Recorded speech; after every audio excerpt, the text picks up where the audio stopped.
Si maintenant il décide dans sa tête que lui, il juge plus personne négativement, c'est tout. Quand il y a un jugement négatif, il dit moi je comprends rien, je sais pas. Il a dû sûrement faire des choses bien dans sa vie. C'est tout, c'est tout. Je vais pas plus loin que ça. J'ai pas besoin d'écrire une plaidoirie de philosophie sur Freud ou sur le narcissisme ou sur n'importe quoi. Je vois qu'il a fait ça, il a fait ça. Ok, ça c'est mal. On ne dit pas que c'est bien. On ne dit pas que le mal qu'il a fait, il est bien. Ça c'est pas vrai. C'est du mensonge. Le mal, c'est le mal. Mais sûrement qu'il a dû faire quelque chose de bien dans sa vie. Pourquoi? Parce que c'est un être humain. C'est une âme. C'est un enfant de Dieu. Donc c'est sûr que dans sa vie, il a fait quelque chose de bien. Voilà, c'est tout. Pas besoin de continuer plus que ça. Du moment où tu fais ça, tu l'as délivré, tu l'as béni, tu t'es béni et tu as béni le monde. Et tu as rendu Dieu joyeux. Ce qu'il a amené Rabbi Nachman qui est exceptionnel, c'est de savoir qu'il faut commencer par avoir confiance en toi. Tant que tu n'es pas persuadé que tu es quelqu'un de bien, tu vas pouvoir avancer. Le jour où tu seras persuadé que tu es quelqu'un de bien, même si tu fais des bêtises, tu es quelqu'un de bien, de foncièrement bien, fondamentalement bien, juste tu t'es perdu, il y a 2000 ans d'exil, il y a des choses, mais tu es quelqu'un de bien. Dès que maintenant tu penses que tu es quelqu'un de bien, tu vas pas pouvoir te connecter au bien. Tu vas pas pouvoir commencer à trouver des gens en qui tu vas avoir confiance et qui vont te tirer, ils vont te sortir de là où tu es. Rabbi Nachman, il dit quelqu'un qui rentre dans un endroit qui s'appelle Breslev, tout de suite il est purifié. C'est plus que s'il rentre dans le mikvé, parce qu'il rentre sous la tutelle de Rabbi Nachman. Celui qui a le moins de rapport avec un endroit de Rabbi Nachman, ça y est, Rabbi Nachman il s'occupe de lui. Il y a des centaines d'histoires de gens qui sont venus juste, qui ont un petit peu fréquenté des endroits Breslev.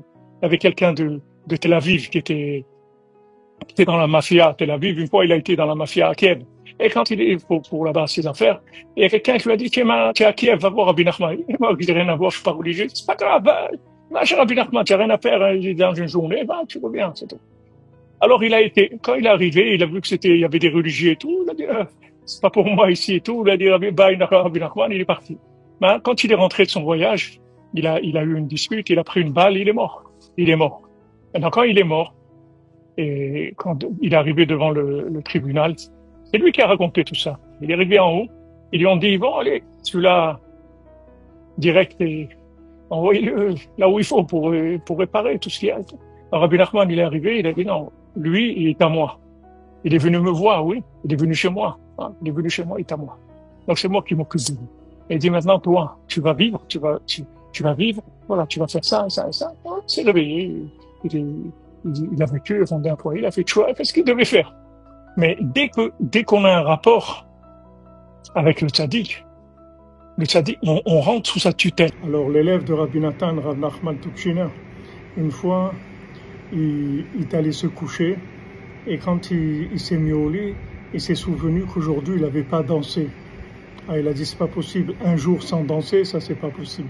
Il s'est levé, il a fait une petite danse, et il est retourné au lit. Pourquoi? Pour savoir que c'est tellement important. Rabbeinu, il a dit, de danser, de taper des mains, ça adoucit la rigueur. C'est pas des choses difficiles. Rabbi Nachman, il a dit, moi je vous ai pas dit des choses difficiles. Mais ce que je vous ai dit, faites-le, c'est pas difficile. Dansez un petit peu, il n'y a pas besoin 1 heure, dansez 1 minute, 2 minutes. S'il n'y a personne, eh ben on danse tout seul, on tape des mains, on chante un petit peu. Ça adoucit la rigueur. On en a tellement besoin aujourd'hui avec tout ce qui se passe.